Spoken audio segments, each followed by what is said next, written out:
श्रीमान् वेङ्कटनाथार्यः कवितार्किककेसरी वेदान्ताचार्यवर्यो मे सन्निधत्तां सदा हृदि। श्रीमद्गृध्रशरस्तीरपारिजातमुपास्महे यत्र तुङ्गैरतुङ्गैश्च प्रणतैर्गृह्यते फलम्. பரமார்த்தங்களை சொல்லக்கூடிய பரமார்த்த ஸ்துதியிலே முக்கியமான பிரதானமான ஸ்லோகம், உயிர் நாடியான ஸ்லோகம் என்கிற ஸ்லோகத்தை பார்த்தோம். அவதீர்ய சதுர்விதம் புமர்த்தம் பவதர்த்தே விநியுக்த ஜீவிதः சன் லபதே பவதः ஃபலானி ஜந்துः நிகிலான்யத்ர நிதர்சனம் ஜடாயுः அப்படிங்கிற ஸ்லோகம் இந்த திவ்ய தேசத்துக்கு பொருந்தின ஸ்லோகம். ஸ்ரீ ஜடாயுவுக்கு எம்பெருமான் மோட்சம் கொடுத்தபடினாலே நமக்கு அதுல தெரிஞ்சுக்க வேண்டிய விஷயம் இருக்கு என்பதாக சுவாமி தேசிகன் அந்த சாதிக்கிறார். ரகுவீர கத்தியத்திலையும் சாதிக்கிறார், இங்கேயும் சாதிக்கிறார். ஸ்ரீமத் ராமாயணத்துல பார்த்தோம்னா எம்பெருமான் மோட்சத்துக்கு கூட்டுன்னு போறான்னு கடைசியில சாகேத ஜனங்களை, அயோத்தி ஜனங்களை மோட்சத்துக்கு கூட்டு போறான்னு இருக்கட்டும், நடுவையில எம்பெருமான் மோட்சத்தை கொடுக்கறேன்னா சொல்ல முடியாது. ஏன்னு கேட்டால் மனுஷ பாவனையில பெருமாள் இருக்கிறபடினால, ஆனாலும் கூட தன்னுடைய நிலைமையெல்லாம் விட்டு விட்டு என்ன ஆனாலும் சரி ஜட்டாயுக்கு மோட்சத்தை கொடுத்தாகணும் அப்படின்னு பெருமாள் நினைக்கிறார். இது மனுஷ பாவனை அப்படிங்கறதெல்லாம் இருக்கட்டும், அதுக்காக ஜட்டாயுக்கு மோட்சம் கொடுக்காம இருப்பாள்னா ஆஞ்சநேயருக்கு கொடுக்கச்ச மயா காலம் இமம் பிராப்தியான்னு சாதிக்கிறார். நான் இந்த காலத்துல இதுதான் கொடுக்க முடியும், ஆஞ்சநேயருக்கு உமக்கு இந்த காலத்துல இதுதான் கொடுக்க முடியும் அப்படிங்கிற மாதிரி கொடுக்கிறார். அதாவது ஆஞ்சநேயர் போய் திருவடி போய் சீதாதேவி பிராட்டியை பார்த்துட்டு வந்துட்டு அந்த விஷயங்கள்லாம் சொல்லும் போது அவருக்கு ஏதாவது கொடுக்கணும்னா அவருக்கும் மோட்சம் கொடுக்கணும்னு பெருமாளுக்கு எண்ணம். ஆனால் அது இப்போ முடியாதுங்கிறார். சரி அப்படின்னு யோசிச்சு பார்த்து கடைசியில கொடுத்ததுதான் பெருமாள் தன்னையே கொடுத்தார் அப்படின்னு ஆஞ்சநேயர் ஆலிங்கனம் பண்ணிக்கும் போது சர்வஸ்வதானா அப்படின்னு சுவாமி தேசிகன் சொல்றார், தன்னையே கொடுத்தார் அப்படின்னு. அந்த மாதிரி இப்ப ஜட்டாயுக்கு என்ன கொடுக்கறது, ஜட்டாயு பெருமாளுக்கு என்ன கொடுத்தார் அப்படின்னு பார்த்தோம்னா தன் உயிரையே கொடுத்தார் அப்படின்றது. அப்ப பெருமாள் அவருக்கு என்ன கொடுக்கணும்னா அந்த உயிருக்கும் மேலாக ஏதாவது இருந்தா அதை கொடுக்கணும் அப்படின்னு பெருமாளுக்கு என்ன. ஜடாயு தன் உயிரையே கொடுத்துட்டார், நான் என் உயிருக்கும் மேலாக ஏதாவது ஒண்ணு இருந்தா அது கொடுக்கணும் அப்படின்னு பாக்குறார் பெருமாள். அப்படி பார்த்து இந்த மோட்சத்தை கொடுத்துக்கிறார் எம்பெருமான். அதனால அவதீரிய சதுர்விதம், அதுல இருந்து கிடைக்கிற பாடம் என்ன அப்படின்னு கேட்டான்னா, பெருமாளுக்காக நாம் எதை கொடுக்கிறோம், நாம எந்த பலனை பத்தியும் கவலைப்படாமல், பொதுவாக எல்லாருமே சாஸ்திரத்துல பலனை பத்தி தான் கவலைப்படுவார்கள். என்ன பலன் கிடைக்குங்கிறத பார்த்துட்டு அதுக்கேற்ற மாதிரிதான் காரியத்துல ஆரம்பிப்போம். வேதத்தெல்லாம் அப்படிதான் வரும். சொர்க்கம் வேணுமா அதுக்கு இந்த யாகம், ஐஸ்வர்யம் வேணுமா அதுக்கு அந்த யாகம் அப்படின்னு பலனை வச்சுதான் வரும். அந்த பலகாமன் அதிகாரி அப்படின்னு சொல்லுவார்கள் மீமாம்சையில. எந்தெந்த பலனை யார் ஆசைப்படுறாளோ அவாவா அந்தந்த யாகம் பண்ண வேண்டியது, அவாதான் அந்தந்த யாகத்துக்கு அதிகாரி அப்படின்னு ஒரு கணக்குல சாஸ்திரமே அப்படிதான் இருக்கு. அப்போ நான் எதுவுமே ஆசைப்படல, மோட்சத்தை தான் ஆசைப்படுறேன், வேற லௌகிக பலன்லாம் எதுவுமே ஆசைப்படல அப்படின்னா சங்கல்ப சூரியோதயத்துல பரிகாசம் பண்றார். எதையுமே ஆசைப்படலன்னு சொல்லிட்டு கடைசியில மோட்சத்தை ஆசைப்படுறேங்கிறீரே, அதை காட்டுல பெருசு எது இருக்க முடியும்? பிரம்மா ஆனந்தம் அப்படிங்கிறதான எல்லா ஆனந்தத்தை காட்டுல பெரிய ஆனந்தம். அல்பம் அஸ்திரம் ஆனந்தம் இச்சதோ எதிராகிதா அவர் சொல்றார். வேடிக்கை ஒரு விஷயம், ஸ்லோகம் அது வேடிக்கையான ஸ்லோகம் சங்கல்ப சூரியோதயத்துல. இந்த சம்சாரத்துல இருக்கிறதெல்லாம் அல்பமானது அஸ்திரமானது இதெல்லாம் ஆசைப்படாதவங்க, இதுல வைராக்கியம் வரணும், ஆசையை விட்டுடணும். பின்ன எதுல ஆசை வரணும் அப்படின்னு கேட்டா, அனல்பமா இருக்கிறது, அல்பமா இல்ல நிறைய இருக்கிறது, அஸ்திரமா இல்ல ஸ்திரமா இருக்கிறது பிரம்மானந்தம், அதுல ஆசைப்படுங்கோ அப்படின்னா இது வேடிக்கையா இருக்குங்கிற. ஏன்னா வைராக்கியம் வேணும், இதை ஆசைப்படக்கூடாதுங்கிறார். அதை ஆசைப்படுங்கோ அப்படிங்கிறாளே, அதுலதான் இன்னும் வைராக்கியம் வேணும். அல்ப அஸ்திரத்தை ஆசைப்படுறவாளுக்கு வைராக்கியம் வேணும், அதுல இன்னும் பெரிய இதுல இன்னும் நிறைய வைராக்கியம் அப்படிங்கிறது வேணும். கடைசியில நீங்க யாருக்கு வைராகியம் அதிகம் அப்படின்னா அல்பமான ஆனந்தத்துல ஆசை வைக்காமல், பிரம்மானந்தத்துல யார் ஆசை வைக்கிறாளோ அவளுக்கு வைராக்கியம் அதிகம் சொல்றாங்களே, தப்பு அது. அவளுக்கு தான் வைராக்கியம் குறைவு. அவன் எவ்வளவு பெரிய விஷயத்த ஆசைப்படுறான். அதாவது லௌகிக உதாரணத்துல பார்க்கணும்னா, 10,000 ரூபாய்க்கு ஆசைப்பட்டா அப்ப அவனுக்கு வைராக்கியம் குறைவுன்னு சொல்லிட்டோம். 1,00,000 ரூபாய்க்கு ஆசைப்பட்டா அவனுக்கு தான் வைராக்கியம் அதிகம்னு சொல்ற மாதிரி இருக்கும். அவன் ஏதோ 10,000 ரூபாய்க்கு ஆசைப்பட்ட வாங்கிட்டு போறான், அவனுக்கு வைராக்கியம் குறைவு, அவன் ஆசைக்காரன், பேராசைக்காரன் சொல்றான். 1,00,000 ரூபாய்க்கு ஆசைப்பட்டா அவன் பேராசைக்காரன் இல்ல, அவன் வைராக்கியசாலி அப்படின்னு சொல்ற மாதிரி இருக்கு. அப்படி கூட உண்டானு இது ஒரு வேடிக்கையான ஒரு ஸ்லோகம் அது. ஆனா அதுல உண்மையான விஷயம் என்ன அப்படிங்கிறத அங்கேயே சொல்ற, பல இடத்துல தேசியன்னு சொல்லிருக்காரு. இது வாஸ்தவம் தான், அல்பம் அது அனல்பம், இது அஸ்திரம் அது ஸ்திரம் அப்படின்லாம் இருக்கட்டும். அது என்ன கேட்டா நம்ம சொரூபத்துக்கு ஏற்றது. அது இது சொரூபத்துக்கு ஏற்றது, கர்மத்தினால வந்தது, இங்க இருக்கிறது ஆத்மஸ்வரூபத்துக்கு ஏற்றது அப்படிங்கிற விஷயத்த சொல்ற. அந்த மாதிரி அவதீர்ய சத்துரு. அப்ப என்ன கேட்டா எதுக்காக சொல்றேன் கேட்டா, மோட்சத்துல கூட ஆசை வேண்டாம் அப்படின்னு விட்டவர் கடைசியில பெருமாள் வந்து அவருக்கு ஏதாவது கொடுக்கணுமே, சகல பலன்களையும் கொடுக்கிறாருன்னு. பவதர்த்தே விநியுக்த ஜீவி தன் லபதே பவத பலானி ஜந்து நிகிலானி அத்திர நிதர்சனம் ஜட்டாயு. நிகில பலன்கள் அப்படின்னு சொல்லும்போது நான் அன்னைக்கே சொன்னேன், வெறும் மோட்சம் மாத்திரம் இல்ல, ஜட்டாயுக்கு நல்ல புகழ் கொடுக்குற, அதுக்கப்புறம் ஜட்டாயுக்கு தானே சம்ஸ்காரங்கள்லாம் பண்ற, நிறைய லோகங்கள்லாம் காமிச்சுட்டு அதுக்கப்புறம் தான் சீவிகொண்ட லோகம் கொடுக்குற, சாட்சாத் மோட்சம் கொடுக்கல. சீவிகொண்ட லோகத்துக்கு அதுக்கு முன்னாடி பல லோகங்கள், கச்ச லோகான அனுத்தமான் அப்படின்லாம் சொல்ற, அப்படின்லாம் பார்த்தோம். இப்போ அதனால சுவாமி தேசிகன் சொல்ற, சகல அதாவது ஜீவனம் மொத்தமுமே எம்பெருமானுக்காக அர்ப்பணித்தவர்களுக்கு கட்டாயம் மோட்சம் கிடைக்கும். அது எம்பெருமான் தாட்சண்யத்தினாலே கொடுக்கறான், ஏன்னா கொடுக்காம இருக்க முடியாதவனால அப்படிங்கிற ரீதியில இதை சொன்னார். விக்ரமயசோ லாப விக்ரீத ஜீவித கிருத்ரராஜ தேக திதக்ஷா லக்ஷித பக்த ஜன தாட்சிண்யா. அதான் அன்னைக்கும் சொன்னோம், இன்னைக்கும் சொன்னோம். ரொம்ப ஆச்சரியமான சூழ்நிலை, எப்பவும் சொல்லிட்டு இருக்கலாம். திதக்ஷான்னு போட்டிருக்கார், அதாவது சம்ஸ்காரம் பண்ணணும்னு ஆரம்பிச்சார் இல்லையா, அதுவே பெரிய விஷயம். எம்பெருமான் சம்ஸ்காரம் பண்ணாருங்கிறது இருக்கட்டும், அப்படியே போட்டு போக வேண்டியதானே. ஒரு பறவை பணம், ஒரு பறவை பணத்தை போட்டு போக வேண்டியது தானே. சரி போயிடுத்து, நாம என்ன பண்றது, தூக்கி போட்டு லட்சணம் அப்படி ஓரமா கடாசிட்டு போ, அவ்வளவுதானே. ஆனால் இதுக்கு திதக்ஷா அப்படின்னா இதுக்கு தகன சம்ஸ்காரம் பண்ணணும்னு ஆசைப்பட்டாராம் பெருமாள். நான் பண்ணணும், என் கையால பண்ணணும் அப்படின்னு ஆசைப்பட்டார். கிருத்ரதா ஜதேக திதக்ஷா லக்ஷித பக்த ஜன தாட்சிண்யா. இந்த ஸ்லோகம், இந்த சூர்ணிகையில அழகான ஒரு விஷயம் பார்த்தோம்னா, ஜட்டாயுக்கு மோட்சம் கொடுத்தது கூட இங்க பெருசா சொல்லல. ஜட்டாயுக்கு திதக்ஷா, அவருக்கு தகனம் பண்ணணும்னு பெருமாள் ஆசைப்பட்டாரு, அதுவே பெரிய விஷயங்கிற. ஏன்னா அதான் முதலே சொன்ன மாதிரி தான், தூக்கி போட்டு போக வேண்டியது தானே. ஆனா நான் தகனம் பண்ணணும். இது வேடிக்கை பார்த்தோம்னா பெருமாள் ஒருத்தருக்கு தகனம் பண்ணிட்டு இருக்காரு. இந்த சம்ஸ்காரம் பண்ணதுன்னா தசரதருக்கு தான் பண்ணல, அப்பாவுக்கு பண்ண முடியல. விராதனன் கபந்தன் எல்லாருக்கும் இவர் தான் பண்ணிட்டு இருக்கார். விராதனை தூக்கி குழியில போட்டு தள்ளினார், கபந்தனை போட்டு அக்னி சம்ஸ்காரம் மாதிரி அக்னியில எரிய வைக்கிறார். இப்படி எல்லாம் எல்லாம் பெருமாள் பண்ணிட்டு இருக்க, பொறுப்பா பண்ணிட்டு இருக்க. எதுக்கு அப்படின்னு கேட்டானா அவளே கேட்கறான்.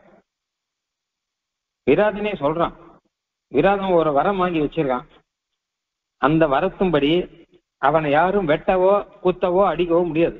அப்படிலாம் உயிர் போகாது. என்ன கொல்லணும்னா ஒரே வழி, நான் ஆயுதங்கள்னால என்னை அடிக்க முடியாது, அப்படி ஒரு வரம் வாங்கி வச்சிருக்கேன். அதனால எல்லாரும் இது தெரியாம எல்லாரும் ஆயுதத்தினால என்னை போட்டு இப்படி எப்படின்னு அடிச்சுட்டு இருப்பா, என் உயிர் போகாது. ஒரே வழி என்ன கேட்டான்னா என்னை போட்டு புதைச்சா போகும், முடிஞ்சா அதை பண்ணுங்கன்னு. முடிஞ்சா அது பண்ணுங்கன்னு விராதம் சொல்லிட்டான். அது நல்ல முடிஞ்சாங்கிறது பெரிய விஷயம். ஏன்னா அது அவ்வளவு சுலபம் கிடையாது. அதெல்லாம் அவனை தோக்கடிக்கணும். அதை பெருமாள் பார்த்துட்டார். அதுக்கப்புறம் அது அவனுக்காக ஒரு பள்ளம் தோன்றணுமா, பெரிய பூதாகாரமான உடல் அது. அதை லக்ஷ்மண பெருமாள் பார்த்துட்டார். ஆனா நான் பாத்துக்கிறேன் அது எப்படி தோண்டணும் என்ன பண்ணணுங்கிறத, எந்த அளவு பள்ளம் தோன்றணும் அந்த மாதிரி நான் பாத்துக்கிறேன்னு சொல்லி அவர் பள்ளம் தோண்டி ஸ்ரீமத் ராமாயணத்துல வரும், விராதேன ஸ்வயம் மிருத்யுவ ஆத்மனஹா ஈப்சிதான்னு வரும். தானே எனக்கு இப்படிதான் வதம் வேணும், இது நீங்க தான் பண்ணணும் கேட்கறா. ஏன்னா என் சாபங்கள்லாம் போகணும் அப்படின்னு. அதனால விராதனுக்கு அப்படி அந்த சம்ஸ்காரம் பண்ணார். இதுக்கு கனன சம்ஸ்காரம் பெயர், போட்டு புதைக்கிறது. கபந்தனும் சொல்றார் இந்த மாதிரி, என்ன ஒன்றும் பண்ண முடியாது, எனக்கு தகன சம்ஸ்காரம் பண்ண வேண்டியதுதான், அப்பதான் என் சாபம் போகும் அப்படின்னு சொல்ற. இந்த விராதனுக்கும் கபந்தனுக்கும் இவெல்லாம் கேட்கறான். அதனால அவளுக்கு அதெல்லாம் பண்ணிட்டு இருக்கான். இவர் பாவம் அதெல்லாம் கேட்கவும் இல்லை. ஜட்டாயு ஒன்னும் கேட்கவும் இல்லை, ஒன்றும் இல்லை. இவ ரெண்டுக்கும் நடுவில் வரும் ஜட்டாயுடைய சம்ஸ்காரம் அப்படிங்கிறது. இப்போ கிருத்ரராக ஜதேக திதக்ஷா, மற்ற பேர்லாம் அது கேட்டு வாங்கிட்டா என்னதா, என்ன இது பண்ணுங்கோ, சம்ஸ்காரம் பண்ணுங்கோன்னு. இவர் கேட்கவும் இல்லை. இன்னும் சில பேர் இருக்கா, சரபங்கர், சபரி, இவெல்லாம். சரபங்கர் அவரே அக்னி மூட்டி அவரே நானே போய்க்கிறேன், பெருமாளை சேவிச்ச உனக்கு அதான் காத்துன்னு இருக்கேன் ராமா, உன்னை சேவிச்சுட்டு நான் பிராணத்தியாகம் பண்ணலான் இருக்கேன் அப்படின்னு அக்னி மூட்டி அக்னியில அவரே பிரவேசம் பண்ணி அங்க ஒரு திவ்ய விமானம் வருது, அதுல ஏறி போடுற. அந்த மாதிரி சபரி மோட்ச சாட்சி பூதாங்கிற சொல்ற மாதிரியா இங்க வேடிக்கை என்ன சொல்லுவாங்க கேட்டான்னா, இங்க இவருக்கு மோட்சம் கொடுத்துட்டார் பெருமாள் ஜட்டாயுவுக்கு, அப்படியே நேர போய் சபரிக்கு மோட்சம் கொடுக்கணும் அப்படின்னு தானே கதை வரணும். அப்படியே போனார். சபரிங்கிறவர் அவரும் ரொம்ப விசேஷமானவர், அவருக்கும் மோட்சம் கொடுக்கணும் அப்படின்னா இவர் கொடுக்கலையாம், பெருமாள் கொடுக்கல. ஒன்னு சபரி நான் மோட்சத்துக்கு போறேன், பெருமாள் சாட்சியா பார்த்துட்டு இருக்க நான் போறேன் அப்படின்னு விட்டார். அவர் என்ன இவர் போறேங்கிறாரு அப்படின்னா அவர் போயிட்டார். சபரி நேர மோட்சத்துக்கு போறார். பெருமாள் ஸ்ரீராமன் சாட்சியாக பார்த்துட்டு இருக்கார். சபரி மோட்ச சாட்சி பூத அப்படி என்ன சபரினா அவந்தியமஹிம முனிஜன பஜன முஷித ஹிருதய கலுஷ சபரி மோட்ச சாட்சி பூத ஆச்சாரிய சம்பந்தம் தான். நிறைய மகரிஷிகள் அவர்கள்லாம் பெருமாள் ராமனை சேவிச்சு அவர்கள்லாம் அங்கிருந்து மோட்சத்துக்கு போறவர்கள். அவர்கள்லாம் சபரி கிட்ட சொல்றா, உனக்கும் மோட்சம் உண்டு, நாங்க சொல்லியிருக்கோம் மோட்சம் உண்டு, இப்படி வச்சுப்போம். சபரிக்கு அவளே சேர்ந்து சரணாகதி பண்ணிட்டான், அதனால உனக்கும் மோட்சம் உண்டு. ஆனால் ஒரு விஷயம், பெருமாள் ராமன் வருவார், அவருக்கு கைங்கறி பண்ணிட்டு வந்து சேரு, அவருக்கு ஏதோ சில பழங்கள்லாம் சமர்ப்பிக்கணும், அது கொடுத்துட்டு வந்து சேரு, ஏன்னா எல்லா மகிழ்ச்சிகளும் அப்படிதான் இருக்கா அப்படின்னு அவன் தான் சொல்லிட்டான். அப்ப சபரிக்கு என்ன, அவருக்கு எதுவுமே தெரியாது. அவர் சாதாரண சபர ஜாதியை சேர்ந்தவர். அவர் ஞானம் அதெல்லாம் எதுவுமே கிடையாது, என்ன படிப்பு ஒண்ணுமே கிடையாது. சரணாகதி தானே, சரணாகதிக்கு எதுவுமே வேண்டாமே, அதனால ஒண்ணும் கிடையாது. ஆனால் அவருக்கு மோட்சம் ரொம்ப நிச்சயமா இருக்கு. அதை பெருமாள் கொடுக்கறாரா கொடுக்க போறாரா, நம்ம பெருமாள் தேவையே இல்லை அவருக்கு, அந்த மாதிரி நிச்சயமா இருக்கு. அதாவது ராமாவதார பெருமாள் தேவையில்லைன்னு அர்த்தம். அவ சரணாகதி பண்ணிட்டபடினால பெருமாள் கொடுக்கறார். ஆனா இப்ப இந்த பெருமாள் என்ன பண்றான்னு கேட்டான்னா, மோட்சம் கொடுக்கணும்னு கேட்டா தானே நான் இந்த அவதாரத்துல கொடுக்கலாமா இல்லையா நான் யோசிக்கணும் அப்படின்னு. இப்ப நேர எதிராக சபரி என்ன பண்ற, நான் மோட்சத்துக்கு போறேன்னு சொல்லிட்டு போற, பெருமாள் பார்த்துட்டு இருக்க. சபரி மோட்ச சாட்சி பூதா, சாட்சியாக்கார், நேர பாக்குறார் அப்படிங்கிற மாதிரி இருக்கு. அப்படின்னா என்ன அர்த்தத்துல தேசின்னு சொல்றாங்க, சபரிக்கு மோட்சம் சித்தம், ஜேட்டாய்க்கு போய் கொடுக்குற மாதிரி அவர் போய் கொடுக்க வேண்டியது இல்லை, முன்னாடியே ஆச்சாரியால் கொடுத்தாச்சு அவருக்கு. பெருமாள் வெறும் வேடிக்கை பாட்டிக்க வேண்டியதான் பாக்கி அப்படின்றது. அதை சேர்த்து அவந்திய மகிம முனிஜன பஜன முஷிதா ஹிருதய கலுஷ சபரியே சொல்ற, நிறைய மகரிஷிகள்லாம் இங்க வந்தா அவர்களுக்கெல்லாம் நான் சுசுரூஷை பண்ணிட்டு இருந்தேன், அவர்கள்லாம் இங்கிருந்துதான் மோட்சத்துக்கு போனார்கள், அவர்கள் தான் என்னை சொன்னார்கள், ஸ்ரீராம பூஜை பண்ணும்படி சொன்னார்கள், அதனால்தான் நான் காத்துட்டு இருக்கேன் அப்படின்லாம் சபரி அழகா சொல்ற. அதனால அவந்திய மகிம முனிஜன பஜன முஷித ஹிருதய கலுஷ சபரி மோக்ஷ சாட்சி பூதா, ரொம்ப சுத்தமானவராம். முஷித ஹிருதய கலுஷ, ஹிருதயத்துல கலுஷமே இல்லாதவர், பரமசுத்தமானவர் அப்படிங்கிறதுக்கு அவரை தான் உதாரணமா சொல்லணுமா. ஏன்னா மகரிஷிகளுக்கு அப்படி சுசுரூஷ விடாத பண்ணிருக்க. அது மட்டும் இல்லாமல் பெருமாள் ராமனுக்கு சுசுரூஷ பண்ணிட்டு வா அப்படின்னா சரின்னு காத்துன்னு இருக்க. அவ வான்னு அப்புறம் வான்னு சொல்லிட்டு போயிட்டாலே, இன்னும் சொல்லிட்டு போய் எவ்வளவோ நாளாச்சே இன்னும் வரக்காணுமே பெருமாள், 1 வருஷமா 2 வருஷமா 3 வருஷமா 4 வருஷமா ஆச்சு இன்னும் வரக்காணுமேன்னு சரிக்கவே இல்லை. அவ சொல்லிட்டு போயிருக்கா, ராமன் வருவார், அதுக்கப்புறம் ராமனுக்கு பரிச்சரியை பண்ணிட்டு நம்ம போக வேண்டியதுதான் அப்படின்னு காத்துட்டு இருக்க. எத்தனையோ வருஷமா காத்துட்டு இருக்க. அதனால முஷித ஹிருதய கலுஷ, அதான் ஹிருதயத்துல கலுஷம்ங்கிறதே கிடையாது. கோணலான எண்ணம் அப்படிங்கிறதே கிடையாது. அவ சொன்னதுல அப்படி ஒரு நம்பிக்கை, பெருமாள் ராமன் கட்டாயம் வருவார் அப்படிங்கிறதுல அப்படி ஒரு நம்பிக்கை. வந்தா மோட்சம் சித்தம், பெருமாளை கைங்கரியம் பண்ணிட்டு, அதாவது பழங்கள்லாம் சமர்ப்பணம் தான், ஸ்ரீராம பூஜா அதை பண்ணிட்டு உடனே மோட்சத்துக்கு போக வேண்டியதுதான் அப்படின்னு விட்டார். இப்போ எவ்வளவு வேடிக்கையா இருக்கு. ஸ்ரீமத் ராமாயணத்துல சபரி மோட்சம் அப்படிங்கிறது ஒண்ணு இருக்கு, அதுக்கு பெருமாள் சாட்சியா நின்றுட்டு இருக்க. ஜட்டாயு மோட்சம் அப்படிங்கறத மாத்திரம் பெருமாள் கொடுக்கிற. சரபங்கர்லாம் போனார் அப்படின்னு பார்த்தோம். அப்போ இங்கேயும் கொடுக்க வேண்டியது இல்லை அப்படின்னு தான் எண்ணம். எல்லாருக்கும் மோட்சம் கொடுக்கறதுனா நேரடியா கொடுக்க முடியல இந்த அவதாரத்துல. ஆனா கூட ஜட்டாயுக்கு விட முடியல. அதுதான் தாட்சிண்யம் அப்படின்னு. தாட்சிண்யம் என்ன ஆனாலும் விட முடியாது, போய்தான் ஆகணும், கொடுத்துதான் ஆகணும். ஏன்னா அவர் பண்ணதுக்கு நான் ஒண்ணு பண்ணாத போயிட்டேன்னா அப்புறம் இதே என்ன மனுஷன்னே சொல்ல மாட்டான். ஜட்டாயு பண்ணதுக்கு பிரதிபாரம் எதுவும் பண்ணாட்டா அப்புறம் இவன் என்ன மனுஷன் அப்படின்னு தானே தோணும். அதனால அது பக்த ஜன தாட்சிண்யா அங்க சபரி மோட்ச சாட்சி பூதா. அது எனக்கு வேடிக்கை ஒரு விஷயம் அடிக்கடி ஞாபகம் வரும். திருவனந்தபுரத்துல முதல்ல அடியர் அந்த ஊருக்கு போகும்போது முதல் நாள் அங்க போறேன். சாயங்காலமா ஒரு கிட்டத்தட்ட ஒரு 7:30 மணி 8 மணி இருக்கும். நான் ஒருத்தர் ராத்துக்கு போகணும்னு சொல்லிட்டு வாத்துக்கு போனேன். அங்க அவர் இல்லை, அவர் வெளியூர் போயிட்டார். எனக்கு அந்த விஷயம் தெரியாது. நான் அப்படியே விசாரிச்சேன், என்ன பண்ணலாம் தெரியல, எங்க தங்கலாம் என்ன ஒண்ணும் தெரியல. அங்கேருந்து அங்க ஒருத்தர் உட்காந்துருந்தேன். நான் அவர்கிட்ட போய் கேட்டேன், இந்த மாதிரி வாரத்துக்கு போவேன் தான். ஐயோ அவர் இல்லை, அவர் வடதேச யாத்திரை போயிருக்கார் அப்படின்னு. அப்போ என்ன பண்றதுன்னு தெரியல. என்ன நீங்க என்ன பண்ண போறோங்கோ அப்படின்னு கேட்டாவா.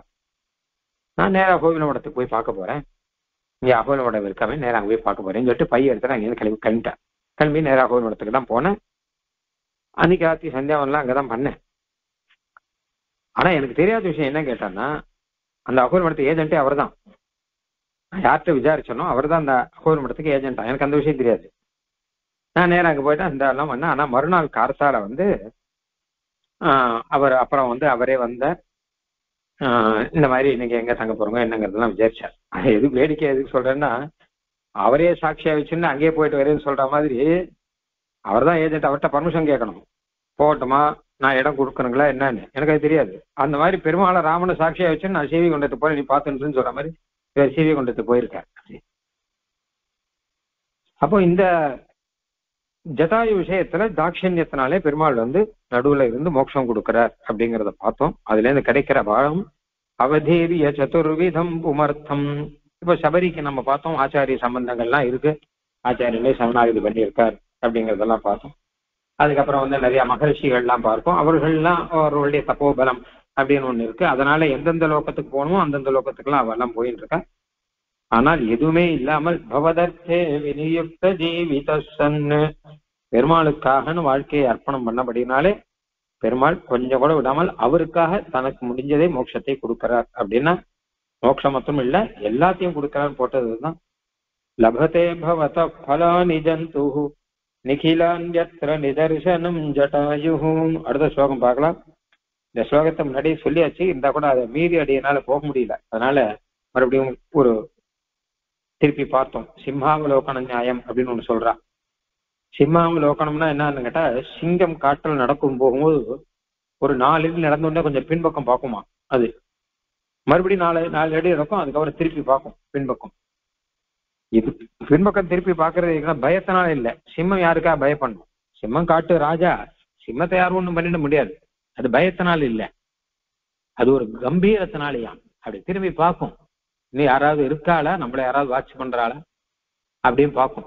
ஒரு ராஜா ஒழியோ அது நடையே ராஜ நடையாக இருக்கும். அது மாதிரி திரும்பி ஒரு தடவை பார்க்கறதுக்கு சிம்ஹாவலோகனம் அப்படின்னு பெயர். ஏற்கனவே சொன்ன விஷயமா இருந்தா கூட திருப்பி ஒரு தடவை அனுசந்தானம் பண்ணிக்கிறோம். இப்போ இது அடிக்கடி சாஸ்திரத்துல வரும். சரணாகத ரக்ஷணௌ ரதீமாம் நவிகாதும் ரணபுங்கவார்ஹசித்வம் விதிதம் புவனே விபீஷணோ வா யதி வா ராவண இத்யுதீரிதம் தே. ஜட்டாயுக்கு விடாத மோட்சம் கொடுக்கிறார். அவர் விட்டுட்டு போக முடியாது. என்ன ஆனாலுமே ஜட்டாயு விட்டுட்டு போக முடியாது. அவருக்கு மோட்சம் கொடுக்காம இருக்க முடியாது. ஏன்னா அவர் பண்ண காரியம் அப்படி. அதனால மோட்சம் கொடுக்காம இருக்க முடியாது அப்படின்னு மோட்சம் கொடுக்கிறாரு. இந்த ஸ்லோகத்துல சொல்றார், எம்மையும் எனக்கும் மோட்சம் கொடுக்காம இருக்க முடியாது, என்னையும் நீ மோட்சம் கொடுத்தாகணும் அப்படிங்கிறார். ஜட்டாயு மாதிரிதான் நானும், எனக்கும் மோட்சம் கொடுக்கணும், உமால விட முடியாது அப்படின்ற பெருமாள் கிட்ட போய். எந்த பெருமாள்? இந்த ரணபுங்கவ பெருமாள், விஜயராகவ பெருமாள் கிட்ட போய் சொல்ற, ஜட்டாயு மாதிரி தான் எம்மையும் விட்டு மோட்சம் கொடுக்காமல் இருக்க முடியாது. அது என்ன ஜட்டாயு மாதிரி நீர் என்ன பண்ணீர் அப்படின்னா, நான் என்ன பண்ணேங்கிறது இருக்கட்டும், நீர் என்ன சொன்னீருங்கிறத அதை வச்சுன்னு சொல்றேன். என்னை பார்த்து இல்லை, உம்மை பார்த்து மோட்சம் கொடுக்கணும். ஏன்னு கேட்டாங்கன்னா, நீர் இதே ராமாவதாரத்துல இதே ஜட்டாயுக்கு மோட்சம் கொடுத்துட்டு அதுக்கப்புறம் சீதா பிராட்டியை தேடிட்டு போகும்போது விபீஷன் சரணாகதி பண்ணார். அப்போ யார் யாருக்கு என்னென்ன கேட்கிறாரோ அதுவாளுக்கு அதெல்லாம் தானே கொடுத்துட்டு இருக்க பெருமாள். அப்போ விபீஷன் சரணாகதி பண்ணானா, அப்போ விபீஷன் என்ன கேட்டாரோ அதை கொடுக்கணும். அதுதானே பெருமாள் பண்ண வேண்டியது. அது பெருமாள் பண்ணிட்டார். விபீஷன் என்ன கேட்கிறார் அப்படின்னு கேட்டா, கைங்கரியம் கேட்கிறார் அப்படின்னு சுவாமி தேசியன் அபயப்பிரதானத்தை சாதிக்கிறார். கைங்கரியம், எனக்கு பெருமாள் கைங்கரியம் வேணும். ஏன்னா ரொம்ப விஷ்ணு பக்தியோட கூட இருக்கக்கூடியவர், ராவனோட இருக்கிறதுக்கு சரிப்படலை. அதனால நான் பெருமாளோட கூட இருக்கேன், கூட இருந்து நான் கைங்கரியம் பண்றேன், சுசுரூஷை எல்லாம் பண்ணிருக்கேன் அப்படிங்கிற கேட்டா விபீஷனுக்கு அதை கொடுக்கணும். யார் யாருக்கு என்ன கேட்கறாளோ அவளுக்கு அதை தான் கொடுத்துட்டு இருக்கேன். ஆஞ்சநேயருக்கு ஒண்ணு கொடுக்குறு, சபரி ஒண்ணு அவரே போறார், ஜட்டாயுக்கு மோட்சம் கொடுக்குறேங்கிறார். இல்ல கபந்தன் விராதன் இவாளுக்கெல்லாம் சாப விமோச்சனம் கொடுத்தார். அது நிறைய பேருக்கு நிறைய கொடுத்துட்டு இருக்கு. மகர்ஷிகளுக்கு எல்லாம் நிறைய கொடுத்து, பரதாழ்வானுக்கு என்ன வேணுமோ அதெல்லாம் கொடுத்தீர். லக்ஷ்மண பெருமாள் கைங்கரியம் கேட்டார், அதை கொடுக்குறீர். எல்லாருக்கும் எல்லாம் கொடுத்துட்டு இருக்கேன். அப்ப விபீஷன் என்ன கேட்கறேன்னா, என்ன உங்க கூட சேர்த்துக்கணும், சேர்த்துட்டு எனக்கு கைங்கரியம் கொடுக்கணும் அப்படின்னா, சரி சேர்த்துன்றேன் அப்படின்னு பெருமாள் சேர்த்துக்கிறார். நடுவில் அதுல சில இதெல்லாம் சில பேர் கேள்வி கேட்டா சேர்த்துக்கலாமா வேணாமான்னு மந்திராலோசனை பண்ண, அதெல்லாம் இருக்கட்டும், கடைசியில் எதானாலும் சேர்த்துக்கிறேன், சரி சேர்த்துக்கிறேன் அப்படின்னு விட்டேன். அதோடு முடிஞ்சு போச்சு. எல்லா சரணாகத்தையும் அப்படிதான் வந்திருக்கு. இதுல அதோடு முடியல. பெருமாள் இப்ப என்ன பண்ற, அவர் பெருமாளுடைய வார்த்தைகள் சிலது இருக்கு அந்த விபீஷண சரணாகதி. அதனாலதான் விபீஷண சரணாகதி ரொம்ப முக்கியமா எடுக்கிறார். அப்ப பெருமாளுடைய வார்த்தையில சரணாகத ரக்ஷண விரதி இமாம், சரணாகதி பண்றவாள ரக்ஷணம் பண்ணுவது என்னுடைய விரதம், அதனாலே நான் விட்டு கொடுக்க முடியாதுங்கிற. விபீஷணை விட்டுடலாமே, ஒரு ராட்சசன் அங்கேருந்து வந்திருக்கான், சத்ரு பட்சத்துல இதெல்லாம் வந்திருக்கான், அவனுக்கு இப்ப அபயம் கொடுத்தா என்ன கொடுக்காட்டா என்ன, அவன் மட்டும் விட்டுடலாமே அப்படின்னா, அப்படி விட முடியாது, நான் ஒரு விரதம் வச்சுட்டு இருக்கேன் அப்படிங்கிற. சரணாகத ரக்ஷணம் அப்படின்னு ஒரு விரதம் வச்சுட்டு இருக்கேன் அப்படின்னு பெருமாள் சொல்ற. சொல்றதோட அதோட நிறுத்திட்டா கூட பரவாயில்ல. அப்ப பெருமாள் சொல்ற ஸ்லோகம், சகிருதேவ பிரபன்னாய தவாஸ்மீதி ச யாச்சதே அபயம் சர்வபூதேபியோ ததாமி ஏதத் விரதம் மமா அப்படின்னு. அபயம் சர்வபூதேபியோ ததாமி, எல்லாருக்கும் கொடுப்பேன், யார் வந்தாலும் அவர்களுக்கு கட்டாயம் கொடுப்பேன் அப்படின்ட்டு. ஏன்னா விபீஷன் வரும்போது எத்தனை கேள்வி திருமலியும் விபீஷனை சேர்த்துக்க கூடாதுங்கிறதுக்கு. சுக்ரீவன், அங்கதன், அந்த மாதிரி வானரங்கள் எல்லாரும் எத்தனை ஒவ்வொரு காரணம் சொல்றான். இது எல்லாமே சரியான காரணங்கள்.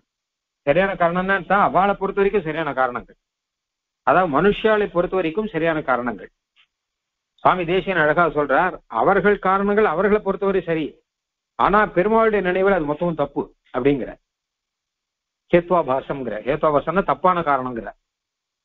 ஏன்னு கேட்டா இப்ப நம்ம யோசிச்சு பார்த்தோம்னு வச்சுக்கோங்களேன், ஒருத்தரா என்னென்ன சொல்றா அப்படின்னு கேட்டானா, ஒருத்தர் சொல்றா இவர் வந்திருக்கிற தேசமும் காலமும் சரியில்லை, விபீஷன் நல்லவரா இருந்தா முன்னாடியே தானே வந்திருக்கணும், எப்போ ராவணன் சீதா பிராட்டியை கூட்டின்னு போனானோ அப்பவே வந்திருக்கணும், அப்ப வரலையும் இப்பதானே வர திடீர்னு, அதனால கூடாது அப்படிங்கிற. அப்ப இன்னொருத்தர் சொல்றார், ராவணனுடைய சாட்சாத் ராவணனுடைய தம்பி சத்ரு பட்சத்திலேருந்து வந்திருக்கார், அதனால இவர் எடுத்துக்க கூடாது அப்படிங்கிறார். இப்படி அவாவா தனக்கு என்னென்ன காரணம் இவன் நல்லவனா கெட்டவனான்னு முதல்ல யோசிச்சு பார்க்கணும். உள்ள பேதனம் பண்ணிடுவான் நமக்குள்ளேயே, அதனால சேர்த்துக்க கூடாதுங்கிற. இவ சொல்ற காரணங்கள்லாம் மனுஷ பாவனையில சரி, ஆனா பெருமாளுடைய பாவனையில தப்புங்கிறார் தேசிகன். ஏன்னு கேட்டானா பெருமாளுடைய பாவனை என்ன அப்படின்னா, அது பெருமாளே சொல்றார், நீங்க சொல்ற காரணங்கள்லாம் சரி, ஆனால் சரணாகதின்னு பண்ணியாச்சுன்னா அதுக்கப்புறம் இந்த காரணங்கள்லாம் நான் யோசிக்கவே மாட்டேன், விடுறதுக்கான காரணம் எதுவுமே யோசிக்க மாட்டேன். எந்த விடுறதுக்கான காரணம் 100 காரணம் இருந்தாலும் சரி, 1000 காரணம் இருந்தாலும் சரி, அதை மொத்தத்தையும் மறந்துவிட்டு சரணாகதி பண்ணினாங்கிற ஒரே காரணத்துக்காக நான் ஏத்துப்பேன் அப்படி. மித்திரபாவேன சம்பிராப்தம் ந தியஜேயம் கதஞ்சன தோஷோ யத்யபி தஸ்ய ஸ்யாத் சதாமேதத் அகர்ஹிதம் அப்படிங்கிறது. மித்திர பாவனையில ஒருத்தன் வந்துட்டான்னா, இங்க கிட்டத்தட்ட சரணாகதிங்கிற அர்த்தத்துலாம் இருக்குது. அவனை என்ன காரணத்தினாலும் நான் அவனை கைவிட மாட்டேன். என்ன காரணத்தினாலன்னா, அவன்கிட்ட நீங்க 100 தோஷம் சொல்றோங்க, இன்னும் ஒரு 100 சொல்லுங்க, இல்ல 1000 சொல்லுங்க, எத்தானாலும் சரணாகத்தின்னு வந்துட்டான்னா விட மாட்டேன். தோஷோ எத்யபி தஸ்ய ஸ்யாத், அவனுக்கு 1000 தோஷம் இருந்தாலும் நான் கைவிட மாட்டேன், அவனை கட்டாயம் ஏற்றுக்கொள்வேன் அப்படின்னு சொல்றார் பெருமாள். இப்போ இந்த ஸ்லோகத்துல மித்திரபாவேன சம்பிராப்தம் நத்தியஜேயம் கதஞ்சன அப்படின்னு சொல்றார். ஆனா அதுக்கப்புறம் சுக்ரீவ மகாராஜன் என்ன பண்றார், இருந்தா கூட இவனை சேர்த்துண்டா நமக்கே ஆபத்து வருமே அப்படிங்கிற ரீதியில சில கேள்வி எல்லாம் கேட்கிறார். அப்ப பெருமாள் எனக்கு எந்த ஆபத்தும் தமக்கு எந்த ஆபத்தும் வர முடியாது ஏன்னு கேட்டோன்னா, எல்லாரையும் தான் பிசாச்சான் தானவான் யக்ஷான் அங்குல்யக்கிரே தாமன்யா மொத்த பேரையும் கொன்னுடுவேன் நானு அப்படின்லாம் அதெல்லாம் சொல்றார். எல்லாம் இருக்கட்டும், அதோட முடிஞ்சு போச்சு. அதாவது இது கொஞ்சம் விஸ்தாரமா சொல்ல வேண்டிய விஷயம். ஏன்னு கேட்டா அந்த பிரகடனத்துல அழகா வரும். இப்ப சொல்றேன், தோஷோ எத்யபி தஸ்ய ஸ்யாத்னு சொல்லிட்டார். தோஷம் இருந்தாலும் நான் அவனை விட மாட்டேன், சரணாகதி பண்ணிட்டானே ஏத்துருவேன். இப்ப சுக்ரீவன் அடுத்து என்ன கேள்வி கேட்கிறாருன்னா, கூட லக்ஷ்மண பிராணியை கூட்டுக்கிறார். இவன் சத்ரு பட்சத்தையே வந்தா நம்ம பட்சத்துல வந்தானா நமக்குள்ள பேதத்தை உண்டு பண்ணிடுவான். சத்ருக்கு ராவணனுக்கு போய் கடைசியில இங்க இருந்து தகவல் எல்லாம் போயிட்டு இருக்குமா இருக்கும் அப்படின்லாம் சொல்ற. அப்ப பெருமாள் சொல்றது, சுக்ரீவா, பிசாச்சான் தானவான் யக்ஷான், பிசாச்சர்கள் தானவர்கள் தேவர்கள் யக்ஷர்கள் யார் வந்தாலும் சரி, அங்குல்ய கிரேன தான் கன்யாம், பயப்படாத, விரல் கை விரல் நுனில் நக்கத்தினால பிளந்துருவேன் மொத்த பேரையும். இச்சன் ஹரிகணேஸ்வர அப்படிங்கிற இதை சொன்ன பிறந்தான் லக்ஷ்மண பெருமாள் அவருக்கு தெரியும் இல்லையோ, ஒத்துண்டா.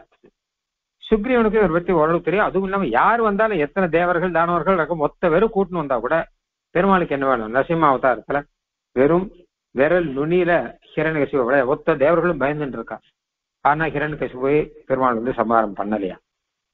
அதனால அதை வச்சுட்டுதான் பெருமாள் இப்படி சொன்னாராம், அங்குல்ய கிரேனதா, விரல் நுனி நக நுனி போரும் எனக்கு அப்படின்னு சொல்லிட்டோம் அப்படின்னு சுக்ரீவனை சமாதானப்படுத்தினார். இது ஆயிடுச்சு, அதோடு முடிஞ்சு போச்சு இல்லையோ. அதுக்கப்புறம் தான் விஷயம் இருக்கு. அப்படியானா சரி, விபீஷணனை கூட்டுக்கலாம் அப்படின்னு சொல்லணும் இல்லையோ, அதோடு முடிஞ்சு போச்சு இல்லையோ. அப்ப பெருமாள் சொல்ற, விபீஷணன் மட்டுமல்ல, யார் வந்தாலும் நான் அபயம் கொடுப்பேன். அபயம் சர்வபூதேப்யோ ததாமி, ஒரு தடவை சரணாகதி பண்ணணும். சக்ருதேவ பிரபன்னாய, ஒரே தடவை சரணாகதி பண்ணணும். அவளுக்கு அபயம் சர்வபூதேப்யோ ததாமி ஏதத் விரதம் மமா, இது என்னுடைய விரதம் அப்படின்னு சொன்ன. அததான் தேசியன் எடுக்கிறார். நீ சொன்னீரா இல்லையா, யார் சரணாகதி பண்ணாலும் சக்ருதேவ ஒரு தடவை சரணாகதி பண்ணாலும் அவளுக்கு அபயம் கொடுப்பேன்னு மாத்திரம் இல்லாமல் அது எனக்கு விரதம்னு வேற சொல்லிருக்கேன். விரதம்னா நான் ஒரு நாள், அந்த சுவாமி தேசியன் சொல்றாரு, என்னால் மீற முடியாதது அப்படின்னு அர்த்தமா. விரதம்னா அது மீறி நடக்க முடியாது. அந்த மௌன விரதம் இருக்கிறவர் அப்படின்னா அப்புறம் பேசக்கூடாது, பேசினா மௌன விரதம் இல்லை. ஆனா இது எனக்கு விரதம்னா என்னால மீற முடியாதது அப்படின்னு சொல்றாரு. எப்படியானால் ஜட்டாயுக்கு மோட்சம் கொடுக்காமல் போக முடியாதுன்னு நிலை இருக்காரோ, அந்த மாதிரி சரணாகதி பண்ணவனுக்கு மோட்சம் கொடுக்காமல் என்னால இருக்க முடியாது, என்னால மீற முடியாது அப்படின்னு சொல்ற. அப்ப சுவாமி தேசிகன் இப்ப சொல்ற, நான் சரணாகதி பண்ணியிருக்கேன், அப்ப எனக்கு மோட்சம் கொடுக்காமல் எப்படி இருக்க முடியும் உம்மால? அப்ப ஜட்டாயுக்கு கொடுத்தா மாதிரிதான் எனக்கும் மோட்சம் கொடுத்தாகும். இந்த விதத்துல நாங்க 2 பேரும் ஒண்ணுதான். ஜட்டாயு ஏன் ஒண்ணுங்கிறதுக்கு நீ ஒரு காரணம் சொல்றீர். இப்ப நான் சொல்றேன், நீரே சரணாகத ரக்ஷண விரதி, சரணாகத ரக்ஷணம்ங்கிறதே விரதமாக வச்சிருக்கேன்னு சொன்னவர். அது சுவாமி தேசிங்க குறிப்பா சொல்றதுக்கு காரணம் என்னன்னு கேட்டா, விபீஷணனுக்கு அந்த அபய பிரதானம் பண்ணிட்டு அடோட போக வேண்டியவர் தானே. அப்புறம் ஏன் சரணாகத ரக்ஷணா, யாரா இருந்தாலும் சரணாகதி பண்ணி உங்ககிட்ட யாராவது கேட்டாரா? இன்னும் யாராவது இருந்தா சரணாகதி பண்ணுவாரா? இன்னும் வேற யாராவது இருந்தா யார் கேட்கறா? ஆனா அபயம் சர்வபூதேப்யோ ததாமின்னு யார் வந்தாலும் மொத்த பேருக்கும் நான் அபயம் கொடுப்பேன், இது என்னுடைய விரதம் அப்படின்னு ஒரு ப்ரொக்ளமேஷன் மாதிரி ஒரு பெரிய அறிவிப்பு பண்ற பெருமாள் அந்த இடத்துல. அப்போ இது வெறும் ஸ்ரீமத் ராமாயண கதை மாத்திரம் சம்பந்தப்பட்ட விஷயம் இல்லை, நமக்காக தான் பெருமாள் அதை சொல்றது. சகிருதேவ பிரபன்னாயன்னு சொல்லிட்டு பின்னாடி யார் யார் சரணாகிதி பண்றாளோ, இது விபீஷணோட முடிஞ்சு விடக்கூடாது. யார் யார் சரணாகிதி பண்றாளோ அவ மொத்த பேருக்கும் நான் விரதம் கொடுப்பேன், இது என்னுடைய விரதம், அதனால கட்டாயம் கொடுப்பேன், மீள முடியாது அப்படின்னு பெருமாள் சொல்றாரு. அப்ப இந்த விரதத்துல இருக்கிற நீ எனக்கு மோட்சம் கொடுக்காமல் போக முடியாது, கட்டாயம் கொடுத்தாக்கும் அப்படின்னு சொல்ற. சரணாகத ரக்ஷண விரதி மாம் நவிகாத்தும் ரணபுங்கவாருகசித்வம். ரணபுங்கவா விஜயராகவ பெருமானே, சரணாகத ரக்ஷண விரதி, சரணாகத ரக்ஷணம் பண்ணுவதை ஒரு விரதமாக வைத்துக் கொண்டிருக்கிறேன் அப்படின்னு சொன்ன நீ, மாம் விகாத்தும் என்னை விடுவதற்கு ந அருகசி முடியாதவன், என்னை விட முடியாது, என்னை கைவிடுவதற்கு முடியாதவன். ஏன்னா அப்புறம் அந்த விரதம் என்னத்துக்காரு, இதான் விரத்தின்னு சொல்லிட்டியோ இல்லையோ, அதனால அந்த விரதம் இல்லைன்னு ஆயிடும், அப்புறம் விரத்தின்னு சொன்னது பொய்யாயிடும். இது என்ன பொய்யாரத்துக்கு இது என்ன அவதாரம், ராமாவதாரத்துல போய் பொய்ங்கிறது உண்டா? கிருஷ்ணாவதாரத்துல கூட இந்த ரக்கணத்துல பொய்ங்கிறது கிடையாதுன்னு சொல்றான். பொய் அப்படிங்கறதெல்லாம் ஏதோ லீலையாக வேற விஷயத்துல இருக்குமே தவிர, கிருஷ்ணனே சொல்றான் அந்த விஷயத்த. பொய் பொய் பொய் சொல்றான் கிருஷ்ணன் பொய் சொல்றான் அப்படின்னு கேட்டாங்கன்னா ரக்கணத்துல பொய் சொல்றாங்கிறது கிடையாது, லீலையாக சில பொய் எல்லாம் சொல்றான் அப்படின்னு அவ்வளவுதான் வரும். அதனாலே நீ என்னை ஜட்டாயுவை கைவிடாமல் உன்னுடைய தாட்சிணியத்தினாலே நீ மோட்சம் கொடுத்தா மாதிரி என்னையும் கைவிட முடியாது. அதற்கு காரணம் நீ சொன்ன வார்த்தையில இருக்கு. அப்படி இருக்கச்சே என்னை எப்படி கைவிட முடியும்?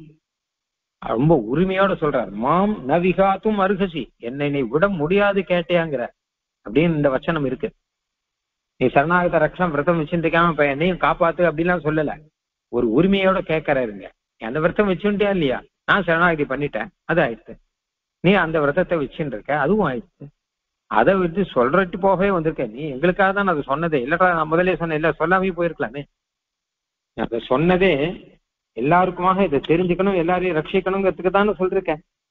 அப்ப என்னை விட்டுட்டு உன்னால இருக்க முடியாது, என்னை நீ ரட்சிச்சாகணும். நவிகாத்தும் ரணபுங்கவ அருகசித்வம், உன்னால் என்னை விட முடியாது அப்படின்னா. விதிதம் புவனே விபீஷணோவா யதிவா ராவண இத்யுதீரிதம் தே. ஆனால் சரி சுவாமி, இது ஏதோ ஒரு வாய் வார்த்தைக்கு சொன்னார் பெருமாள். ஆமா இவ விபீஷன், நான் எல்லாருக்கும் நான் அபயம் கொடுக்குறேன்னு வச்சுட்டு இருக்கேன்ப்பா, அதனால விபீஷனை கூட்டுக்கோ அப்படின்னா சில பேருடைய விரதம் எல்லாம் வேடிக்கையா இருக்கும். ஏதோ தாற்காலிகமா ஏதோ விரதம் வச்சுட்டு இருப்பான். அந்த மாதிரி பெருமாள் விபீஷனுக்கு சரணாகத ரட்சணம் பண்ணுவேன் அப்படிங்கிறதுக்காக நான் அபயம் சர்வபூதேபியோ ததாமி, யாரா இருந்தாலும் நான் சரணாகதி பண்ணுவேன் அப்படின்லாம் சொன்னேன் அப்படின்னு சாமானியமா வச்சுக்கலாமா? இதை போய் இவ்வளவு சீரியஸா எடுத்து அர்த்தம் எடுத்துட்டு தேசியன் போய் உரிமையோடு கூட நீ என்ன விட முடியாது ஏன்னா நீ விரதம் வச்சுருக்கே அப்படின்னு சொன்னா, ஆமாப்பா அப்ப வச்சுட்டு இருந்தேன் அதெல்லாம் உண்டு அப்படின்னு சொல்லலாமா அப்படின்னா அது முடியாது. ஏன்னா இன்னொரு வச்சனம் இருக்கு, அது அடுத்த வச்சனம், அதையும் ஞாபகமா சுவாமி தேசிகன் சொல்ற. நீயே இன்னொரு வச்சனம் ஒண்ணு சொல்லியிருக்க, விபீஷணோ வா எதிவா ராவண இத்யுதீரிதம் தே. இந்த விபீஷனுக்கு அபய பிரதானம் பண்ணார் இல்லையா, பண்ணி முடிச்சாச்சு. அதாவது என்ன கேட்டார்னா அவர் தீர்மானம் பண்ணிட்டார் பெருமாள். சுக்ரீவனோட தான் பேசிட்டு இருக்கார். சுக்ரீவன் தான் கூடாது விபீஷணன் சேர்த்துக்கூடாதுங்கிறதுல முன்னின்று வாதம் பண்றவர் சுக்ரீவன் தான். ஆனா சுக்ரீவன்ட்டு அதெல்லாம் சொல்லிட்டு நான் இந்த மாதிரி அபயம் சர்வபூதேபியோ ததாமி ஏதாத் விரதம் மமா எல்லாத்தையும் சொல்லிட்டு கடைசியில முடிவாக நிகமனமாக கன்க்ளூஷன் சொல்லுவாள். அதனால நிகமனமாக சுக்ரீவன் கிட்ட பெருமாள் ஒரு ஸ்லோகம் சொல்றார். ஆனையினம் ஹரிஸ்ரேஷ்ட தத்தமஸ்ய அபயம் மயா.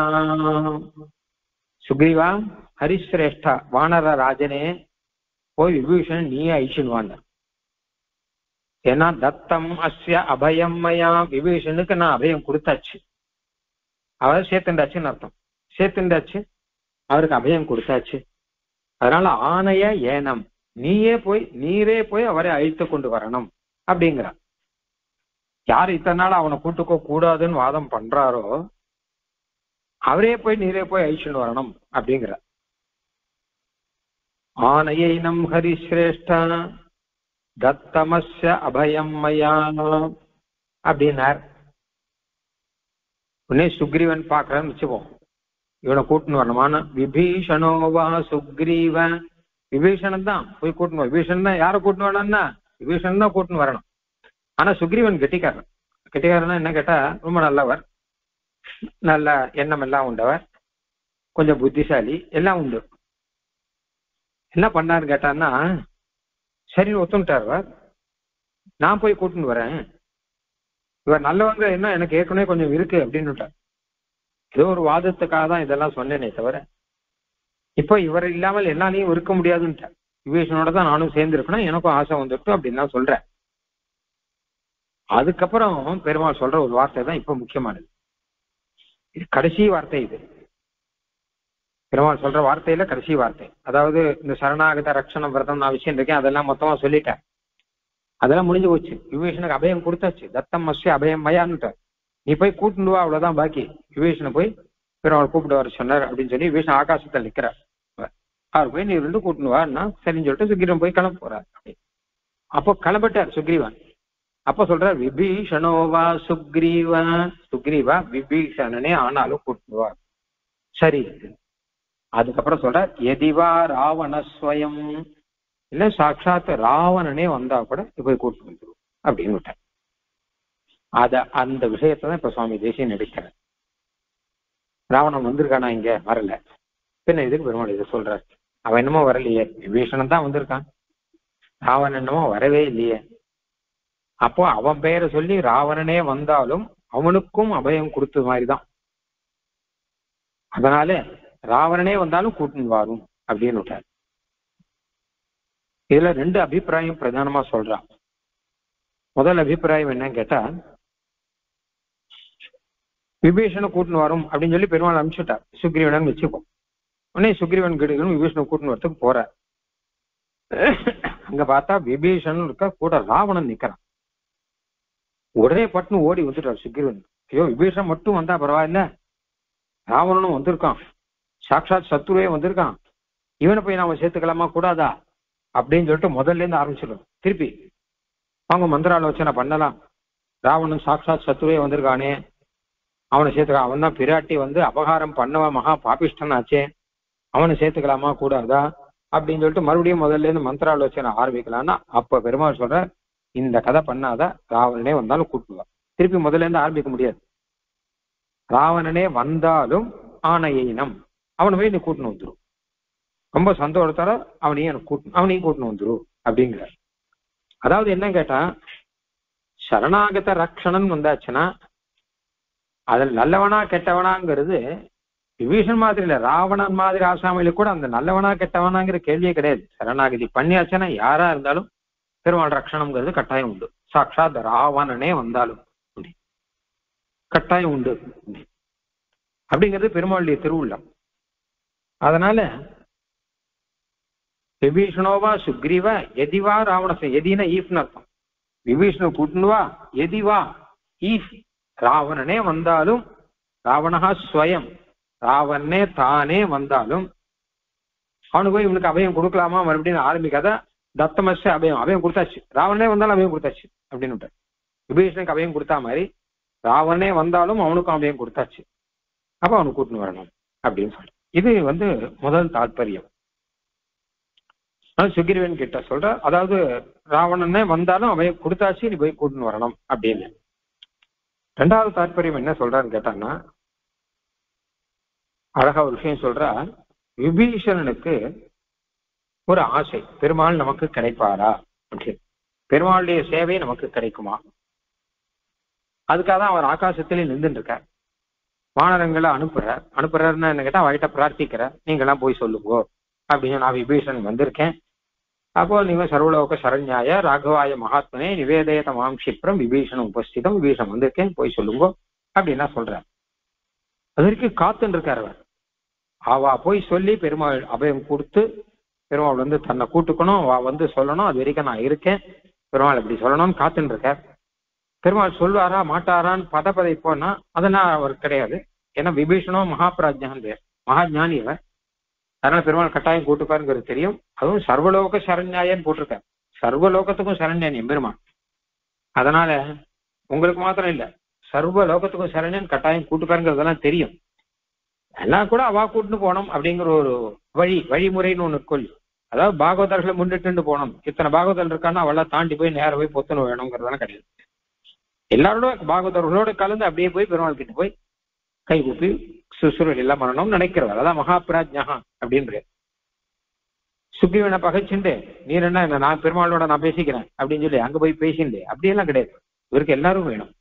பெருமாள் எப்படி பிராப்பியமோ அது மாதிரி சுக்ரீவனும் பிராப்பியம் இவருக்கு. அப்படிப்பட்ட மகாபிராஜ்யா. அதனால அவர் காத்துன்னு இருக்கார். வயனும் பண்ணிட்டோம், கடைசியில் அவ வந்து கூட்டுக்கிட்டோம், நான் இருக்கேன் அப்படின்னு காத்துன்னு இருக்கார். அப்ப விபீஷனுக்கு என்ன கேட்டான்னா பெருமாள் நமக்கு கிடைப்பாரா அப்படிங்கிறதுக்கு சந்தேகம் இல்லை. நமக்கு அந்த பாக்கியம் இருக்குமா அப்படின்னு சந்தேகம் இல்லை. நமக்கு அந்த பாக்கியம் இருக்கும், ஆனா எப்போ வருமோ அப்படின்னு. ஆனா பெருமாளுக்கு என்ன எண்ணம் அப்படின்னு கேட்டா ராவணன் நமக்கு கிடைப்பானான்னு நினைக்கிறான். விபீஷணன் தானே வந்திருக்கான், ராவணன் கிடைப்பானா?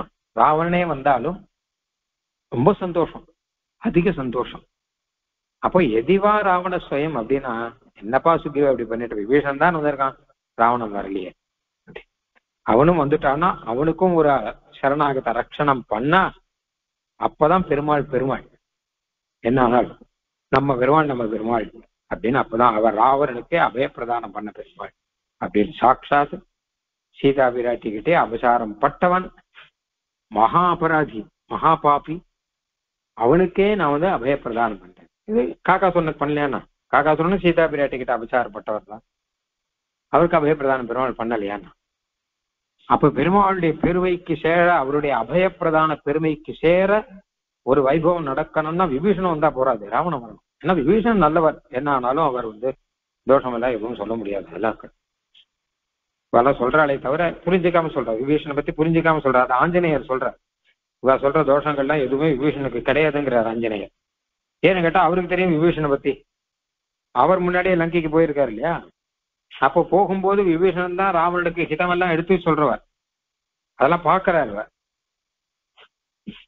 அப்போ விபீஷணனை சேர்ந்தவர்கள் அவள நல்லவாளா இருக்காங்கிறத கவனிக்கிறார் அவர். அதனால அவருக்கு விபீஷனை பத்தி நன்னா தெரியும். அதனால விபீஷனுக்கு தோஷம் கிடையாதுங்கிறார் ஆஞ்சநேயர். ஆக இதுதான் அழகா சொல்றார். ரெண்டு பேர் ரெண்டு பட்சம் வச்சுருக்கார். சுக்ரீவன் முதலானவர்கள்லாம் என்ன மதம் வச்சுருக்கானோ விபீஷன் நல்லவன் இல்லைன்னா என்ன கேட்டான்னா ஆபத்து சமயத்துல சத்ரு பட்சத்திலே வந்தவன், ஆபத்தானவன், அதனால அவனுக்கு அவையும் கொடுக்க கூடாதுன்னு. ஆனா ஆஞ்சநேயர் திருவடியானவர் விபீஷன் நல்லவன், எந்த தோஷமும் இல்லாதவர், அவருக்கு நம்ம பக்கம் சேர்த்துக்கணும் அப்படிங்கிறார். இது ரெண்டு பட்சம். பெருமாள் எந்த பட்சம் சொல்றார் அப்படின்னா இந்த ரெண்டையும் பூர்வ பட்சமாக்கி பெருமாள் தன் பட்சம் சொல்றாரா. ரெண்டையும் பூர்வ பட்சம், இது ரெண்டையும் ஒத்துக்கல, ரெண்டும் இல்லை, மூணாவது ஒரு பட்சம் பெருமாள் சொல்றார். அதுதான் என்ன? அதுதான் மித்திரபாவேன சம்பிராப்தம் நத்தியஜேயம் கதஞ்சன தோஷோ எத்திபி தஸ்யாது. இவெல்லாம் சொல்றா தோஷம் இருக்கு அதனால விட்டுடணுங்கிறார்.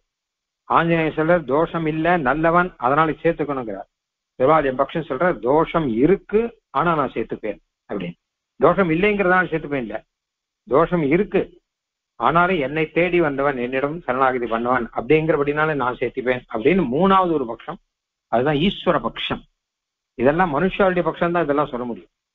அவர் ஈஸ்வரனுடைய பட்சம், பெருமாளுடைய பட்சம், பெருமாளுக்கே உரிய ஒரு பட்சம். அது தப்பு பண்ணினவன் அவன் தான் சரணாகதி பண்ணுவான், அவனை தான் நான் சேர்த்துப்பேன் அப்படிங்கிற. அப்போ அந்த எண்ணத்துல இருக்கக்கூடியவர் பெருமாள் ஆனபடினால அவருக்கு ராவணன் வந்து அந்த ராவணனுக்கு பெருமாள் அபயப்பிரதானம் பண்ணார்னா, அதுவும் ராவணன் வரும்போது சரணாகதின்னு கூட இல்லை, மித்திரபாவேனன்னு சொல்லிருக்க. மித்திரன்னு சொல்லிட்டு வந்திருந்தா கூட போரும். சுக்ரீவன் கூட மித்திரன் தான் சொல்லிட்டு இருக்கார், நான் பெருமாளுக்கு ரொம்ப வேண்டியவன் தான் சொல்லிட்டு இருக்கேன், நான் அவருடைய தாசானுதாசன்னா இல்லை, நான் பெருமாளுக்கு வேண்டியவர். சில பேர் அப்படி சொல்லிப்பான், அடியன் அப்படின்னா சொன்னா அவர் எனக்கு ரொம்ப வேண்டியவர் அப்படின்னு சொல்லிட்டு போயிடுவான். என்ன வேண்டியவர் என்னங்கிறதெல்லாம் அப்புறம் பார்த்துக்கணும். அந்த மாதிரிதான் சுக்ரீவனே சொல்லிட்டு இருக்கார். அப்ப அந்த மாதிரி ரீதியில ராவணன் வந்துட்டோ எனக்கு ரொம்ப வேண்டியவர் நீர் அப்படின்னு சொன்னா கூட போறோம், பெருமாள் ஏற்றுருவார். அப்போ எதிவா ராவண ஸ்வயங்கிற வார்த்தை இருக்கும் இல்லையோ, அது அவ்வளோ ஆச்சரியமான வார்த்தை. ராவணனே வந்தாலும் ஏற்றுப்பேன்னு சொன்னீரா இல்லையா?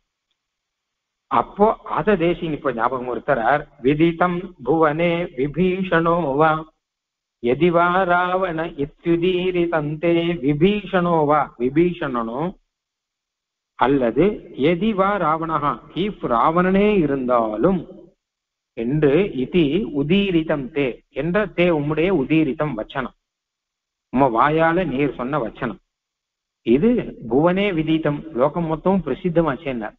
இந்த வார்த்தை எதிவா ராவணஸ்வயம் அப்படிங்கிற வார்த்தை விபீஷணோவா சுக்ரீவா எதிவா ராவணஸ்வயம் அப்படின்னு நீர் சொன்ன வார்த்தை லோகம் முழுக்க பிரசித்தமாச்சே அப்படின்னு விதித்தம் அதனால என்ன கட்டாயம் விட முடியாது. இப்ப என்னாச்சுன்னா முதல்ல சொன்னது இருக்கோ இல்லையோ அபயம் சர்வபூதேபியோ ததாமி அப்படின்னு சொல்லி ஏதத் விரதம் மமா அப்படின்னு சொன்னதெல்லாம் அதெல்லாம் விரதம்னு சொன்னா ஏதோ ஒரு வார்த்தைக்கு சொன்ன சுவாமி நான் ரட்சணம் பண்ணுவேன் அப்படியே யார் வந்தா லோகத்துல அதெல்லாம் சகஜம்.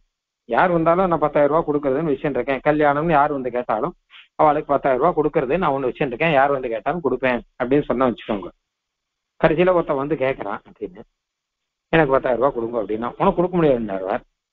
ஏன் அப்படின்னு கேட்டான், நீ வந்து எவ்வளவு எனக்கு துவேஷமான காரியங்களை நிறைய பண்ணிட்டு இருக்க, என்னை எதிர்த்து எத்தனை எதிர்த்தெல்லாம் பேசியிருக்க, எனக்கு வந்து என்ன கொள்றதுக்கு முயற்சி பண்ண இதெல்லாம் பண்ணியிருந்தேன், அதனால உனக்கு கொடுக்க முடியாது அப்படின்னா.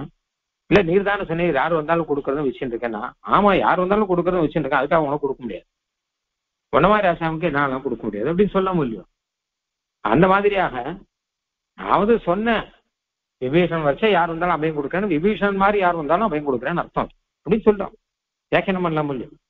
விபீஷன் மாதிரி யார் வந்தாலுமே நான் அவளுக்கு அபயம் கொடுக்குறேன் அப்படிங்கிற அர்த்தத்துல பெருமாள் சொல்லிருக்காரு அப்படின்னா அதுதான் இல்ல. விபீஷன் மாதிரி வர்றவா இல்ல, ராவணன் மாதிரி வர்றவாளுக்கும் அபயம் கொடுக்குறேன்னு பெருமாள் சொல்றேன் ஸ்பஷ்டமா பின்னாடி. விபீஷணோவா சுக்ரீவா எதிவா ராவண ஸ்வயம் ராவணனே தானே வந்தாலுமே அபயம் கொடுக்குறேன் அப்படின்னு சொல்லிருக்க. அதனால முன்னாடி சொன்னதுங்கிறது வெறும் வாய் வார்த்தைக்காக சொன்னதும் அந்த சமயத்துல சொன்ன வார்த்தையோ கிடையாது. அதை நீரே திருப்பி ஸ்பஷ்டமா அதுக்கு வியாக்கியானம் பண்ற மாதிரி சர்வபூதேபியாங்கிறதுக்கு பெருமாளே வியாக்கியானம் பண்ற மாதிரி எதிவா ராவணஹா அப்படின்னு சொன்னீரு. இது விதித்தம் புவனே, இது வந்து எல்லாம் நன்னா தெரிஞ்சது தானே அப்படின்னார். அதாவது இது அழகா சொல்ற சமுத்திர தீரத்திலே சொன்ன வார்த்தை, சமுத்திரத்தினுடைய கரையில சொன்ன வார்த்தையா இது. தேர்தட்டிலே வார்த்தை சமுத்திர தீரத்திலே வார்த்தை அப்படின்வா. இந்த இங்க சமுத்திர தீரத்திலே சொன்ன வார்த்தை இது. தேர்தட்டிலே சொன்னது அர்ஜுனனுக்காக கண்ணன் சொன்னது சர்வதர்மான் பரித்தித்ய மாவேகம் சரணம் விரஜ அப்படிங்கிறது அபயம் அப்படின்னு அகந்தா சொர்வா அபயபியோ மோக்ஷிஷ்யமாங்கிறது. அதனால இந்த தேர்தட்டிலே வார்த்தையும் இந்த சமுத்திர தீரத்திலே வார்த்தையும் அப்படின்னு சொல்லுவாங்க. அது மாதிரி இந்த சமுத்திர தீரத்துல இத்தனை பேர் இருக்கும்போது சொன்ன வார்த்தை இது ஜெகத்தெல்லாம் பிரசித்தமாச்சே, உலகம் முழுக்க பிரசித்தமாச்சே, ஸ்ரீமத் ராமாயணத்துல எழுதி வச்சிருக்காளே விதித்தம். அதனால இது இல்லைன்னு சொல்ல முடியாது, இது எங்களுக்கும் தெரிஞ்சு போச்சு அப்படின்னுட்ட. விதித்தம் புவனே விபீஷணோவா, இது எப்படின்னா என்ன அர்த்தம்னா நீ சொன்னது எங்களுக்கு தெரிஞ்சுடுத்துன்னு அர்த்தம் இல்லை, எல்லாருக்கும் தெரியணும்னு நீ சொன்னதுதானே. அது அவனை போய் காதோட கூட்டு சொல்லலையே, சுக்ரீவா காதோட ஒரு விஷயம் சொல்றேங்க அப்படின்னு சொல்லலையே, ஸ்பஷ்டமா வெளியில எல்லாருக்கும் கேட்க முடியாதான்னு சொல்றீங்க. அப்ப இது எல்லாருக்கும் தெரிஞ்சதுன்னா அவளை இந்த கேள்வி கேட்பா, அப்ப எனக்கும் கொடுங்கோ அப்படின்னா உனக்கும் கொடுங்க எந்த தைரியத்துல கேட்கிற, என்ன ஜட்டாயு மாதிரி ஏதாவது பண்ணையா அப்படின்னா நான் ஜட்டாயு மாதிரி இல்லை, நான் விபீஷன் மாதிரி இல்லை, நான் ராவணன் மாதிரி வச்சுக்கோம், ஆனா நீங்க கொடுக்குறேன்னு சொல்லிடுறா இல்லையா ராவணனுக்கு, அப்ப எனக்கும் கொடு அப்படின்னு. ஜானன் தசானன சதாத் அதிகா கசோமே அப்படிங்கிற பராசர பட்டர் ஒரு ஸ்லோகம் சாதிக்கிற. நான் ராவணன் மாதிரி இல்ல, 100 ராவணன் மாதிரி. 10 தலை ராவணன் இல்லையோ, 10 தலை ராவணனுக்கு 100 ராவணன் சேர்ந்தானா 1000 தலை ராவணன் இருந்தானா எப்படியோ அந்த மாதிரி தான். அதை காட்டில் அதிகம் அவ்வளோ. ஏன்னா இத்தனை ஜென்மாந்தரமா பண்ண பாப்பங்கள்லாம் ராவணனுடைய ஜென்மங்கிறது இப்போ முன்னாடியே முடிஞ்சு போச்சு. நமக்கு அப்புறம் எத்தனை ஜென்மம் எடுத்திருக்கோம், அப்போ எத்தனை பாப்பங்கள் அவன் பண்ணியிருப்போம், இது எல்லாத்தையும் சேர்த்து வச்சா எங்க போய் முடியுறது அப்படின்னு. அப்போ அதனாலே எம்பெருமானே என்னையும் விட முடியாது, எனக்கும் கட்டாயம் ஜட்டாயுக்கு மோட்சம் கொடுத்தா மாதிரி எனக்கும் கொடுத்தாகணும், அதனால என்னை விட முடியாதுன்னு ஸ்லோகத்தினுடைய தாற்பயம். சரணாகத ரக்ஷணௌரதீமாம் நவிகாதும் ரணபுங்கவாருகசித்வம் விதிதம் புவனே விபீஷணோவா எதிவா ராவண இத்யுதீரிதம் தே. உன்னுடைய வச்சனமே 2 வச்சனத்தை எடுத்திருக்காருங்க.